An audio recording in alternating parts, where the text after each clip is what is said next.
اعوذ باللہ من الشیطان الرجیم بسم اللہ الرحمن الرحیم وَوَهَبْنَا لَهُ اسحاق وَيَعْقُوب۔ اب وہ گلدستہ شروع ہو رہا ہے، اور ہم نے اسے عطا فرمایا اسحاق جیسا بیٹا، یعقوب جیسا پوتا، کلن ہدینا، سب کو ہم نے ہدایت دی، وَنُوحًا ہدینا من قبل، اور نوح کو ہم نے ہدایت دی تھی ان سے بھی پہلے، وَمِن ذُرِّيَّتِهِ، اور ان کی اولاد میں سے، حضرت ابراہیم کی اولاد میں سے، داؤد و سلیمان و ایوب و یوسف و موسیٰ و ہارون۔ کیسے کیسے عظیم نبی ہم نے اٹھائے، داؤد جیسا بادشاہ، سلیمان جیسا بادشاہ، ایوب اور یوسف اور موسیٰ اور ہارون۔ وَكَذَلِكَ نَجْزِي الْمُحْسِنِينَ، اسی طرح ہم بدلہ دیتے ہیں محسنین کو۔ یہ لوگ ظاہر بات ہے کہ ایمان کی اس بلند ترین منزل پر فائز تھے، جس کو ہم پڑھائیں سورہ مائدہ میں، ثُمَّ اتَّقَوْا وَأَحْسَنُوا وَاللَّهُ يُحِبُّ الْمُحْسِنِينَ۔ وَزَكَرِيَّا وَيَحْيَا وَعِیسیٰ وَإِلیاس، مزید برآں زکریا جیسے نبی، یحییٰ جیسے نبی، عیسیٰ علیہ السلام، وَإِلیاس کل من الصالحین، یہ سب کے سب نیک بختوں میں سے تھے۔ وَإِسماعیل وَالْیسع وَیونس وَلوطا، اور اسماعیل اور الیسع اور یونس اور لوط، وَکُلًّا فَضَّلْنَا عَلَى الْعَالَمِینَ، سب کو ہم نے تمام جہان والوں پر فضیلت دی۔ وَمِنْ آبائِهِمْ، اور ان کے آباء و اجداد میں سے بھی، وَذُرِّيَّاتِهِمْ، اور ان کی نسلوں میں سے بھی، وَإِخْوَانِهِمْ، اور ان کے بھائیوں میں سے بھی، وَاجْتَبَيْنَاهُمْ، ہم نے ان کو چن لیا، پسند کر لیا، سلیکٹ کر لیا، وَهَدَيْنَاهُمْ إِلَىٰ صِرَاطٍ مُسْتَقِيمٍ، اور ہم نے ان کو ہدایت دی سیدھے راستے کی طرف۔ ذَلِكَ هُدَى اللَّهِ يَهْدِي بِهِ مَن يَشَاءُ مِنْ عِبَادِهِ، یہ اللہ کی وہ ہدایت ہے جس کی وہ ہدایت بخشتا ہے جس کو چاہتا ہے اپنے بندوں میں سے۔ وَلَوْ أَشْرَكُوا، اور اگر بالفرض وہ بھی شرک کرتے، لَحَبِطَ عَنْهُمْ مَا كَانُوا يَعْمَلُونَ، ان کے بھی سارے اعمال حبط ہو جاتے۔ شرک اتنی بری شے ہے، اتنے اونچے اونچے مراتب، اتنے اعلیٰ اعلیٰ مقامات، اللہ کی محبوب شخصیتیں، اولو العزم پیغمبر اور یہ عظیم انبیاء، لیکن بالفرض یہ سمجھانے کے لیے، ظاہر بات ہے کوئی امکان نہیں تھا کہ وہ شرک کرتے، لیکن ہمیں سمجھانے کے لیے شرک وہ شے ہے، ان اللہ لا یغفر یشرک بہ ویغفر ما دون ذلک لمن یشاء ولو اشرکوا لحبط عنہم ما كانوا یعملون، اگر وہ شرک کرتے تو ان کے بھی تمام اعمال حبط ہو جاتے۔ اولئک الذین آتیناہم الکتاب والحکم والنبوۃ، یہ وہ لوگ ہیں جن کو ہم نے کتاب دی، اپنی حکمت اور شریعت سے نوازا، اور نبوت سے سرفراز فرمایا۔ وَإِن يَكْفُرْ بِهَا هَؤُلَاءِ، اور اگر کفران نعمت کریں یہ لوگ اس کی، یہ جو آیات اب اللہ تعالیٰ نے دی ہیں تمہیں اے محمد صلی اللہ علیہ وسلم،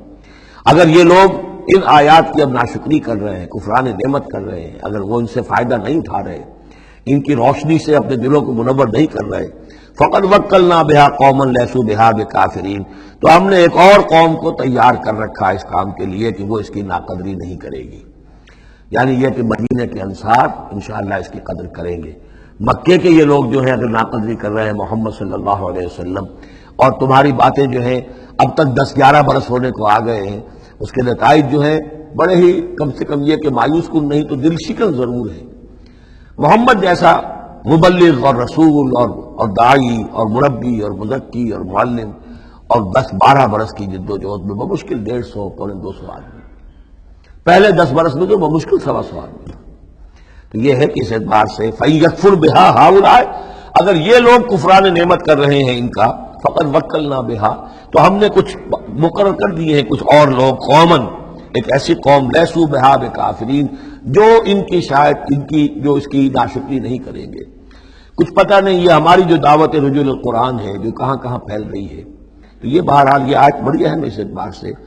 آج کے دور میں خاص طور پر یہ ہے کہ کوئی مایوسی انسان کو ہونی نہیں چاہیے۔ ہمیں تو پتہ بھی نہیں ہے کہ کہاں کہاں یہ بات پھیل رہی ہے، ممکن ہی نہیں ہے مجھے معلوم ہو کہ میرے کیسٹ کہاں کہاں پہنچ گئے۔ وہ تو جہاں کہیں بھی جاتا ہوں، دیکھتا ہوں، سنتا ہوں، کوئی کہتا ہے میرے پاس 300 کیسٹ آپ کے ہیں، کوئی کو ملتا ہے میرے پاس اتنے کیسٹ آپ کے ہیں، میں سنتا ہوں۔ اب یہ دعوت پھیل رہی ہے، اب یہ میں نہیں کہہ سکتا کہ کس جگہ پر یہ جڑ پکڑے زمین کے اندر، اور یہ انقلابی دعوت جو ہے قرآن کی وہ وہاں ایک تناور درخت بنے، ایک تحریک زبردست انقلابی اٹھے۔ فَإِن يَكْفُرْ بِهَا هَؤُلَاءِ فَقَدْ وَكَّلْنَا بِهَا قَوْمًا لَيْسُوا بِهَا بِكَافِرِينَ، اگر یہ اس کی ناقدری کر رہے ہیں تو اے نبی آپ آزردہ خاطر نہ ہو، ہم نے ایک اور قوم کو تیار کر لیا ہے کہ وہ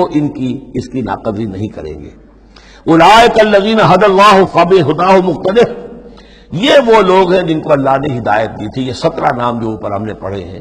فرمایا کہ اللہ فرما رہا ہے ہم نے انہیں ہدایت دی تھی. فَبِهُدَاهُ مُقْتَدِهْ، تو آپ بھی ان کی ہدایت کی پیروی کیجئے. یہ بہت اہم نقطہ ہے جو یہاں پر نوٹ کر لینے کا ہے کہ جو بھی سابقہ انبیاء کے معاملات کہیں آئیں اور ان کی نفی نہ آئے، وہ چیز گویا کہ ہم مسلمانوں کے لیے بھی وہ چیز جو ہے وہ اس قابل ہے کہ ہم اس کی اتباع کریں، اس کی پیروی کریں، اس کو مانیں. چنانچہ اسی اعتبار سے یہ رجم اور قتل مرتد، یہ 2 سزائیں جو ہیں یہ ہمارے ہاں اہل سنت نے اور سب تمام مسلمانوں نے یہ لی ہے کہ رجم کی سزا قرآن میں نہیں ہے، یہ سابق شریعت کی سزا ہے جس کو حضور نے برقرار رکھا ہے. قتل مرتد کا ذکر بھی قرآن مجید میں نہیں ہے، یہ بھی سابق امت کے اندر سابق شریعت کی سزا ہے جس کو برقرار رکھا گیا ہے. جب تک کسی شے کی نفی نہ ہو جائے سابق جو بھی شریعت ہے اس کی، اس وقت تک یہ ہے کہ وہ چیز بھی لاگو رہے گی. فرمایا اولئک الذین ھدی اللہ فبہداہ مقتدہ قل لا اسألکم علیہ اجرا، اور کہہ دیجئے کہ میں تم سے اس پر کسی اجر کا طالب نہیں ہوں، میں نے تم سے کوئی محنتانہ کبھی طلب نہیں کیا، تم سے کوئی معاوضہ نہیں مانگا. ان هو الا ذکری للعالمین، یہ نہیں ہے مگر تمام جہان والوں کے لیے یاد دہانی ہے، نصیحت ہے. جو چاہے اس سے کسب فیض کرے، جو چاہے اس سے نور حاصل کرے، جو چاہے اس سے صحیح صراط مستقیم تک کی رہنمائی اخذ کر لے، یہ تو اللہ تعالیٰ کی طرف سے ایک صدقہ جاریہ ہے. ان هو الا ذکری للعالمین، یاد دہانی اور نصیحت ہے تمام جہان والوں کے لیے. صدق اللہ العظیم.